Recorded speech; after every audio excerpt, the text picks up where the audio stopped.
Bonjour Maître Abdelnour Bonjour madame. et bienvenue.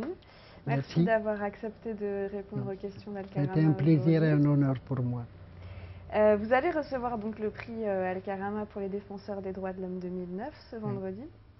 Vous avez consacré toute votre vie à défendre la liberté et à promouvoir les droits de l'homme en Algérie.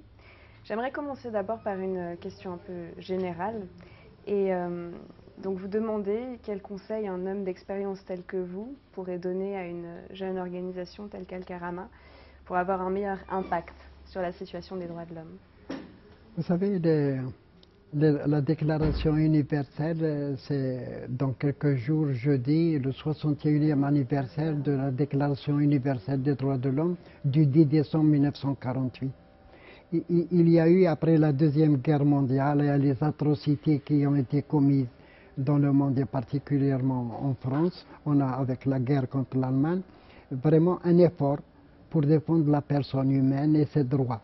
Oui. Mais maintenant, depuis quelques années, il y a une régression qui est très importante parce qu'on voit même les pays qui se considèrent comme démocratie, comme l'Europe et comme bien d'autres, qui violent eux-mêmes les droits de l'homme, qui font les tortures, qui acceptent de régresser. Donc c'est très grave. Moi, vous savez, j'ai dirigé la Ligue de défense des droits de l'homme en Algérie depuis 1985 jusqu'à 2005, c'est-à-dire 20 ans, parce que la situation était très difficile. Ce que je recommande à une jeune association qui veut défendre les droits de l'homme, et je la félicite, c'est de rester debout et de se défendre et de ne pas regarder seulement ce qui a été fait avant, mais de regarder le chemin à faire qui est encore très long. Oui, et de se mobiliser et d'essayer d'expliquer. Parce qu'il faut dialoguer avec les gens pour les amener à défendre votre position. Oui. Que c'est cela, parce que le monde tel que nous le voyons est vraiment triste. Il regrette sur le problème des droits de l'homme. Il y a même un risque d'une guerre mondiale qu'il ne faut pas mésestimer. Donc, ce que je recommande à une petite association, c'est d'abord d'expliquer, toujours expliquer. Et je crois qu'il faut amener les jeunes. Les jeunes sont très nombreux. Vous savez, ils ont du cœur encore, ils ont l'esprit, ils ont du cœur. Ils peuvent passer beaucoup de temps pour se mobiliser. Et c'est eux qui peuvent aller partout dans le monde, mobiliser les gens pour qu'ils se dressent contre tous ceux qui violent les droits de l'homme, qui les bafouent, que ce soit contre la femme, que ce soit contre la dignité humaine, que ce soit la répression qui est connue, surtout les crimes contre l'humanité qu'on voit partout dans le monde actuellement. Il faut que cette jeunesse-là se mobilise. Et je voudrais que cette association touche les jeunes partout pour leur demander de rester debout et de travailler pour qu'il y ait un avenir meilleur pour l'humanité entière. Oui, merci. Maintenant, plus particulièrement sur l'Algérie, vous savez qu'Al-Karama consacre son action sur les quatre violations précises, qui sont donc la détention arbitraire, la torture, les disparitions forcées et les exécutions sommaires. Il est maintenant établi et largement reconnu que les disparitions forcées en Algérie ont été une pratique systématique dans les années 1990. Vous avez d'ailleurs été l'un des premiers à soulever ce problème. Quelle est, selon vous, aujourd'hui, la violation principale des droits de l'homme en Algérie, aujourd'hui, la situation actuelle? Vous savez, en Algérie, sur la question du droit de l'homme, il y a une régression totale, parce que les droits de l'individu, de la personne humaine, ne sont pas respectés. Je crois que, avant d'aborder la question qu'on parlait, pas seulement de l'Algérie, vous savez, les 2 tiers de l'humanité ont commencé à se libérer en 1945 après la Deuxième Guerre mondiale. Mais ce qui a été obtenu par les 2 tiers de l'humanité, c'est l'indépendance du pays. Mais ce n'est pas l'indépendance de l'individu. Vous savez, la liberté de l'individu n'a pas été obtenue dans tous ces pays et c'est le grand problème. Je crois que le problème de la torture est très important. Vous savez, parce que c'est maintenant devenu un crime contre l'humanité et qu'on peut poursuivre ceux qui ont commis les crimes partout où ils peuvent se déplacer dans le monde.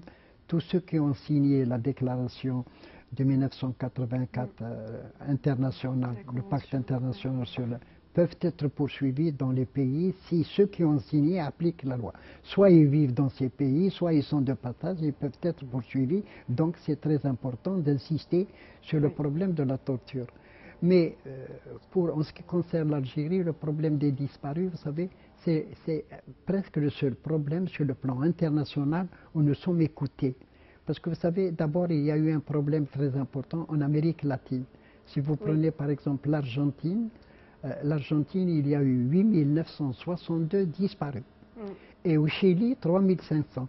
Ce qui fait que ces organisations du Chili, vous savez, en Argentine, qui ont lutté contre Videla, si vous prenez par exemple le général Videla et 18 généraux, ceux qui ont fait la dictature en Argentine, au début ils ont été libérés, maintenant ils sont en prison. Et vous avez ce qui est arrivé à Pinochet, s'il n'était pas âgé, quand la démocratie est revenue dans ces pays. Donc c'est un exemple à prendre et c'est des gens qui peuvent nous aider parce que les familles de disparus, on connaît les enfants qui ont été enlevés. En Algérie, vous savez, comment ça s'est passé? Nous, à la Ligue, vous savez, on a essayé de faire des fiches individuelles en interrogeant les parents, ceux qui veulent bien venir.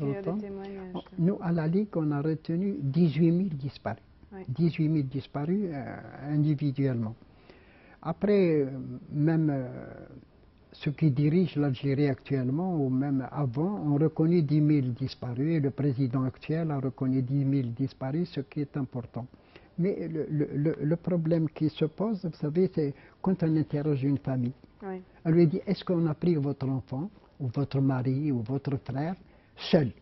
Les gens vous disent généralement avec un petit groupe de jeunes, il y en a 2, des fois 3, des fois 5. Quand on demande aux autres familles de déposer plainte, elles ont peur.